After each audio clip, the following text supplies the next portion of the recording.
एक समय की बात है, गिगलटन के हलचल भरे शहर में स्पड नाम का एक आलू था। अब स्पड आपका साधारण आलू नहीं था, उसके सपने थे बड़े सपने। जबकि अन्य आलू मैश किए जाने या तले जाने से संतुष्ट थे, स्पड दुनिया का अब तक का सबसे महान आलू हास्य अभिनेता बनने की आकांक्षा रखता था। हर रात स्पड आलू के खेत से निकलकर स्थानीय comedy club the laughing spud में चला जाता था।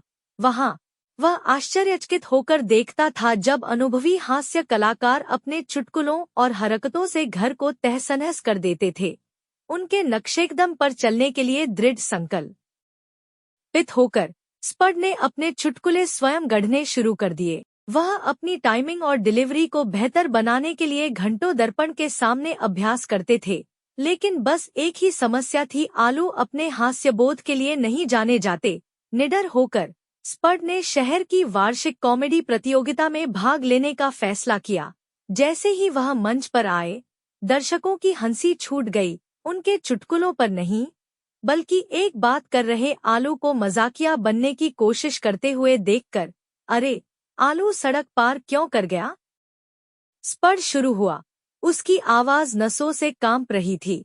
दूसरी तरफ ओह, मसले हुए आलू तक पहुंचने के लिए दर्शकों ने विनम्रता से हंसी उड़ाई, लेकिन यह स्पष्ट था कि स्पड के चुटकुले असफल हो रहे थे। लेकिन जैसे ही वह हार मानने वाला था, कुछ चमत्कारी घटना घटी। मंच की रोशनियां टिमटिमा उठीं और दर्शकों के बीच एक रहस्यमयी आकृति प्रकट हुई, काल नाम का एक गाजर। अरे स्पड, निराश मत होइए, काल चिल्लाया। उसकी आवाज प्रोत्साहन से भरी थी। मेरे पास कुछ चुटकुले हैं जो आपकी मदद कर सकते हैं। काल की मदद से स्पड का आत्मविश्वास बढ़ गया। साथ में उन्होंने प्रफुल्लित करने वाले चुटकुलों की एक श्रृंखला प्रस्तुत की, जिसने दर्शकों को हंसने पर मजबूर कर दिया।